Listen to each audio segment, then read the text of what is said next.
Des éléments complémentaires à ce qui a été dit sur cette DM qui est effectivement malheureusement très représentative de ce que vous êtes et de ce que vous faites. Par exemple, les baisses de recettes dans les piscines, moins 0,9 à cause de la baisse de fréquentation qui a été constatée du fait de l'insécurité, de la campagne Burkini, etc., qui a réduit beaucoup de Grenoblois, les ont abandonnés. Il y a la baisse de recettes aussi du théâtre, diminué de 0,08 parce que avec vos choix de reprendre en main les programmations, de l'enlever aux opérateurs indépendants, aux collectifs. Donc tout ça, vous voyez, ça a des conséquences concrètes, c'est très intéressant à voir.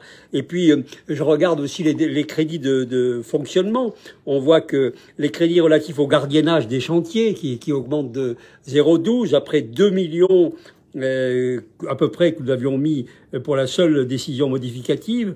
On ajoute encore 120 000 euros. Il y avait le coût de l'incendie Richardson qui est dû au campement sur le terrain municipal pour lequel vous aviez refusé d'agir. Il y a le coût des gardiennages Place des Géants pour arriver enfin à construire le centre de santé. Donc, vous voyez, le coût de vos choix, le coût de vos non-choix pour le refus de lutter contre l'insécurité, toutes ces dépenses, j'ajoute aux éléments qui ont été indiqués par ceux qui m'ont précédé, qui éclairent la politique que vous conduisez et qui nous coûte si cher, parce qu'il y a effectivement ce que tout le monde a dit, les recettes les fausses recettes, il n'y a pas d'autre mot, que vous aviez inscrites au budget 2022 et qui, comme nous vous l'avions dit tous, ne figurent pas à la fin dans le budget de la ville et que vous êtes obligé de compenser comment? Effectivement, par un recours massif à l'emprunt, 8,73 millions d'euros pour boucler le budget.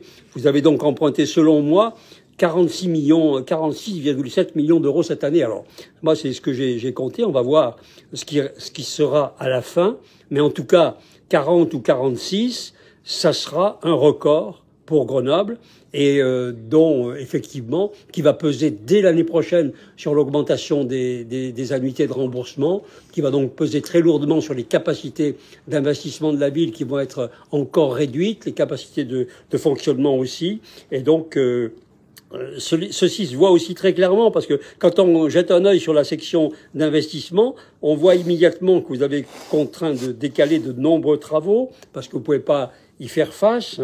Bon, la tour Perret est retardée, l'esplanade retardée, la fourrière retardée, la salle du conseil municipal également prend du retard.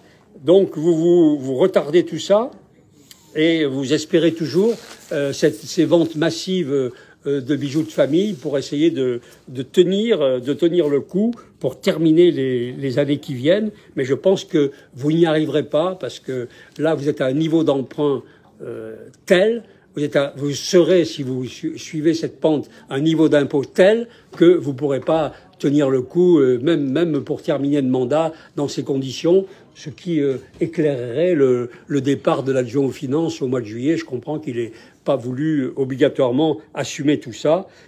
En tout cas, cette DM, effectivement, elle est très claire. Elle montre vos errements, vos imprévisions, votre absence totale d'anticipation. Et je crois qu'elle est très